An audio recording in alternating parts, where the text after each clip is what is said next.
In today's video, we're talking about how to start an LLC in Oregon. Now, there are three different ways that you can really go about this. One is going through the state website, which I'm going to show you. The second is using a free online legal tool. And the third is hiring an attorney. Now, with the attorney, I'm also going to give you a tip on how you can get a 15-minute consult for free in case you have any specific questions. But even more important than all of that is understanding some of the ways that there may be a crack in your LLC. So if you're not familiar with terms such as piercing the corporate veil, registered agent, or commingling funds, I'm going to discuss all three of those in this video as well. And it's really important that you understand what those terms are and how they play into your LLC and making sure that you're being taken care of and your business is on solid ground. Now, to start, why don't we look at Google? If you were to Google Oregon LLC, this is the state website at the top here. Now, when you get on here, there are two ways to file your articles of organization. That is setting up your LLC. You can register online or you can do the print form. I'm going to show you just the print form because it has everything kind of laid out in one form, easy for us to discuss here. And one of the things, whether you go through registering online or through the print form, that I don't like is they kind of go over details too quickly. They don't let you know exactly what it is that you're filling out. And one of those in particular is the registered agent. Now, some people are unfamiliar with what a registered agent is. And to better explain that, I'm going to explain right now what an LLC is and what it is not. Some people think an LLC, you can set it up for tax advantages, has nothing to do with tax advantages. It is simply for limiting your liability. Now, the reason you're setting up your LLC, you can think of it this way. On the left-hand side, you have your business, and inside of your business, you have assets. You know, it could be the office, the furniture, all sorts of things, computers, electronics. Now, on the right-hand side, you have your personal assets. That's your personal home, personal bank accounts, personal car. Now, what the LLC does is it draws a line between your business and personal assets, and that line is known as the corporate veil. That is what it's protecting you in case if you were sued, that they can only come after your business assets and not your personal assets. That's why you're setting up an LLC. Now, what that attorney is going to try to do is try to find cracks in your LLC. This is called piercing the corporate veil. Basically, legal jargon to say cracks in your LLC. And if they are able to do that, what's going to happen is that division is going to be erased. And then that attorney suing you is going to be able to come after not only your business assets, but your personal assets as well. So that means your personal bank account, personal car, everything. So that is why you have an LLC set up. Now, I explain that because when you go through the state website, it'll just say, who is the individual or entity that will accept legal service for this business? They don't really explain what a registered agent is. Well, a registered agent is pretty important to your LLC, and it is required in all 50 states that you have a registered agent within the state that you're setting up the LLC. So there is a really good article on this on InkFile over here. If you're not familiar with InkFile, they are an online legal tool for setting up LLCs and other business entities. And if we go down here, they really kind of hammer it on the nose here with these 5 points, but basically it's a third party that is going to accept official letters and correspondence from your Secretary of State. They will also make sure that you get service process notices. So basically if you're sued, that you're getting that documentation and you're showing up to court.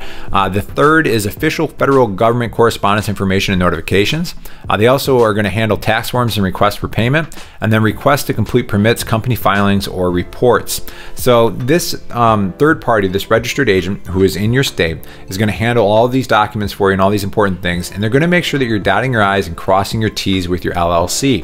And again, very important, because if you decide you want to save a few bucks and have your friend be this person, and that person's not doing that job correctly, they're creating a crack in your LLC so that an attorney can pierce the corporate veil and come after your personal assets in addition to your business assets. So very important. So that is a lot of times why I'll recommend a service like InkFile. And I should mention that all of the resources that I'm mentioning in this video are in the description below. Some of them may be marked as a paid link if it is an affiliate link. Most of the resources are free links and resources for you, so you can make the best decision for you when setting up your LLC. So if you were to go through a service like InkFile here, they have helped launch over 500,000 businesses since 2004. But the interesting thing about them, and the reason that I recommend them a lot, is that they have a $0 plus state fee package. So why don't we jump into that and see exactly what that is. What you do is you select LLC, and then you would go over here, and then you would scroll down to Oregon, and then there it is. And then there's three different packages. The silver package is $0 and your state fee is $100. That state fee is going to be the same across the board. There's no way that you get out of that state fee. If you go through the state website, you're paying that state fee. If you go with an attorney, that's going to be an additional fee that you have to pay to the state. But this initial package is $0. It has preparing and filing the articles of organization, unlimited name searches, business. So you'll be able to make sure that the name you have in mind for your business is not already taken. And then free registered agent service for a year. Now you're probably like, oh, a year, what is that? So if we go back to this article and we scroll down a little bit, this is where you'll see that it's free for the first year and it's $119 annually after that. So year 2 of your business, it'd be $119 for that registered agent service that InkFile sets up for you within your state. And then year 3, same thing, $119. But as far as that registered agent service, as I mentioned earlier, very important. You want to make sure you're doing everything legit with your LLC. So it's doing what it needs to do for you, and that's to limit your liability.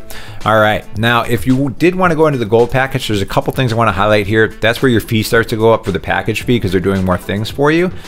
Setting up an EIN business tax number. Now, when I set up my LLC, I did this by myself. It was a pain in the butt, and the way that I did it was going through the IRS website. Again, this link here will be in the description below if you want to do this yourself. This will walk you through on how to apply and if you need an EIN. It's just kind of a pain in the butt though doing it yourself, and InkFile will take care of that for you, but that is up to you and how you want to do that. The other thing I wanted to make you aware of is the business banking account. This is really, really important. A lot of times, if you remember at the beginning of the video, I mentioned commingling funds. So that's where this comes in right here. Sometimes people start a business and they still run everything through their personal bank account. And what you're doing is you're commingling funds. You have business transactions and personal transactions happening in that business bank account. So you want to make sure day one you have a separate business banking account. And what this does is you're not commingling funds. And if you were commingling funds, the attorney suing you is going to find that. They're going to find that crack in your LLC, pierce the corporate veil, and take your personal assets too. So that's why it's so important. But in addition to that, when it's tax time and you're doing accounting, it's a lot easier to integrate that business bank account into a third-party software, like QuickBooks or Bench or any of those types of software. And it makes it easier to just do your accounting because everything's in one place and it's very neat and easy. So just something to be aware of. If you are in a hurry and you need an expedited filing, or you're looking for your domain name and business email to be set up for you, and you just kind of want to do the whole kit and caboodle at one shot, you can do that. But let's say for example purposes that you get the gold package. This is how the process starts on here. So you'll see everything broken out in detail for package fee and then also your state filing fee. The one thing I wanted to make you aware of, tax savings benefit. This is a fully deductible business expense. So no matter what route you go, make sure that you keep track of these receipts because these are going to be some of your first business expenses for your business, and that's important to know. Now, the last thing I want to discuss is why you might hire an attorney. The downside to going with an attorney might cost you $800 to $3,000 to get your LLC set up. The upside is if you have a complex business or you believe that you have a higher chance for liability within your business. Now, if you were setting up a math tutoring business versus a roofing company, naturally a roofing company is going to carry more liability. So you may want to consult with an attorney. Also, another reason you might want to consult with an attorney is you already are making income in your business and you're making income in and out of state. Now, if that's the case, that's something that you're going to want to discuss with an attorney as well. This service here, I'm not affiliated with them in any way, but I just like them. It makes it easy to kind of look up attorneys. And you'll see we're talking about Oregon Limited Liability Company lawyers, and there's 42 results. But if you scroll down, as you recall at the beginning of the video, I said that you can click this button here for a free consultation. And now we're going down to 7 results. So now what you can do is just look at these attorneys, and there's reviews, which I like, and then you can get a free 15-minute phone call with one of these attorneys. So if you have any questions, you won't immediately be running up the meter on your bill. Now, the last thing I'm going to talk about is the video on the screen here. That is an S-Corp Tax Calculator that I'm going to talk about at the 2:30 mark of that InkFile review. And that's going to talk about how you can save on taxes. So that's really important as well. So I'm going to catch you in that next video. And again, thank you for using my links in the description below because it helps support my YouTube channel. I'll catch you in the next video.